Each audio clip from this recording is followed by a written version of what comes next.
cómo ser un buen gestor público en un territorio, en un municipio de Colombia. Bueno, hay que entender que ser gestor público no implica estar en la institucionalidad necesariamente. Ser un gestor público es precisamente trabajar sobre esa dimensión de lo que es de todos. En ese sentido, hay que tener en cuenta que en muchos territorios un gestor cultural puede venir del ejercicio de la práctica. Hoy tenemos, para el caso de danza, casos como el Quindío, Sincelejo, en donde gestores de la danza que llevaban una gran trayectoria hoy están a cargo de las secretarías de cultura de esos municipios y departamentos. Entonces, esta noción de lo público lo debemos tener no solamente para aquella persona que está en la institución, sino para la persona que desde su hacer, digamos, de su organización también trabaja por este bien público de la cultura. Lo fundamental para mí en el sector, en este sector, y que esta persona responsable de la cultura o de agenciar transformaciones culturales tenga para su oficio, es fundamental conocer la política cultural que hoy tenemos en el país. Yo creo que por muchos años se ha trabajado en el desarrollo de procesos de pensamiento alrededor de las prácticas artísticas, dimensiones como el emprendimiento, dimensiones como la música, la danza, el teatro, y han sido los sectores quienes han movilizado que exista un pensamiento político detrás de estos agenciamientos que son generalmente de sector. En este caso, que para poder trabajar desde la función pública de manera coordinada con la institucionalidad en los diferentes niveles, es fundamental conocer esas cartas de navegación que hemos construido, esos horizontes de sentido, porque creo que al haber sido construidos desde lo sectorial, pues nos hablan de unos propósitos comunes, de unos horizontes de sentido en la gestión, y en ocasiones estos escenarios se desconocen y eso hace mucho más difícil la conversación entre los diferentes niveles y territorios. En este caso, para la danza, por ejemplo, el conocimiento del Plan Nacional de Danza ha sido fundamental en el desarrollo de algunos procesos. Hoy por hoy hay 3, 4 departamentos que han hecho apuestas por, a partir de esa política nacional, pensar sus propios planes, casos como Antioquia, incluso Medellín, que viene caminando en este momento en un plan específico para la ciudad, ciudades como Bogotá, que tienen políticas claras para la danza, Ibagué, que ha pensado también su plan departamental de danza, pues son muestras de cómo una política nacional puede empujar iniciativas territoriales, pero además unos recursos y unas apuestas importantes para los sectores. Me parece fundamental esas cartas de navegación y esas maneras de proceder en la gestión. ¿Cómo ser un gestor creativo desde la administración pública?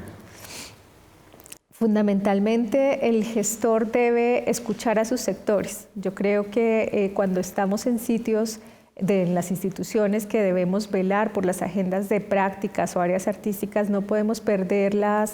conexión con el territorio, la conexión con nuestros sectores. Son ellos quienes están en el día a día del hacer, del buscar sus propuestas, de buscar salidas, de ser creativos e innovadores, y ese espíritu debe estar también llegando a nuestro trabajo. El gestor debe estar muy atento, muy a una escucha abierta, una escucha confiada, una escucha que permita que el sector se sienta representado, que sienta que hay una voz que puede transmitir las posibilidades que este sector pues quiere desarrollar. Entonces, esa creatividad primero nos habla de esa escucha atenta, pero también nos habla de, incluso desde las institucionalidades, tener una lógica de conocer las instituciones, pero conocerlas para poderlas transformar, para poder ver por qué maneras y por qué medios podemos lograr resultados en nuestras áreas. Yo creo que el gestor es profundamente creativo. El gestor está todo el tiempo viendo cómo se vuelve a justificar un proceso, cómo se generan acciones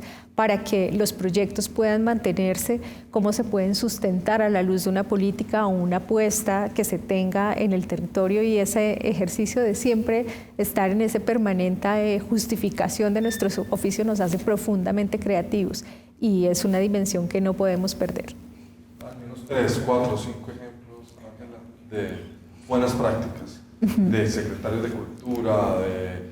funcionarios de secretarías que no simplemente sean el jefe, sino los que estén en los mandos medios, que hayan logrado procesos exitosos desde su ejercicio de la gestión pública, y no solamente describir, digamos, el proceso, sino describir qué fue lo exitoso, qué fue lo que hizo ese gestor que ese proceso fuese exitoso.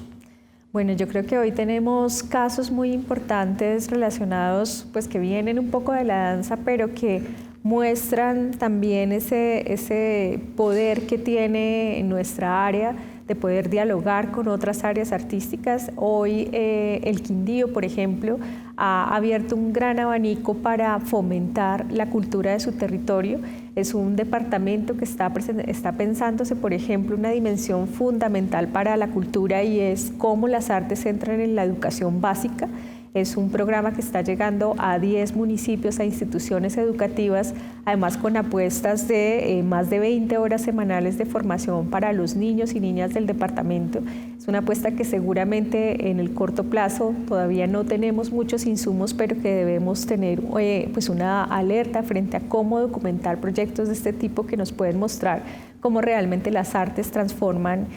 pues los sujetos, pero también el ejercicio de la educación. Hablaría también en el mismo caso de Quindío, el pensarse hoy lo que podría ser un ejercicio de compañía departamental, pero desde una perspectiva de fortalecer las iniciativas privadas que hay en el territorio. Entonces, cómo poder entrar en una conjunción de las apuestas privadas con las apuestas públicas para poder tener ejercicios que pues redunden en beneficio de ciertas prácticas. Hablaría también de casos como Medellín, donde a partir del proceso de referentes que se hizo en el primer semestre del año, se han identificado aquellas experiencias que son punta de lanza en las diferentes áreas artísticas y que están mostrando cómo las artes pueden convocar a la ciudadanía a pensarse el oficio de la gestión, el oficio de la política pública, pero también el oficio artístico. Importante también reconocer procesos como el de Nariño. Yo creo que tenemos una coordinación de cultura que ha sido fundamental en el tejido, en el territorio. La gobernación de Nariño, desde su coordinación de cultura, ha sido fundamental a la hora de pensar la articulación con esos otros territorios que no son Pasto, que no son las ciudades, digamos, que siempre han venido siendo reconocidas, sino que se han abierto también a sectores veredales, procesos en Tumaco, procesos que vienen a trabajar también asuntos de reconstrucción de tejido.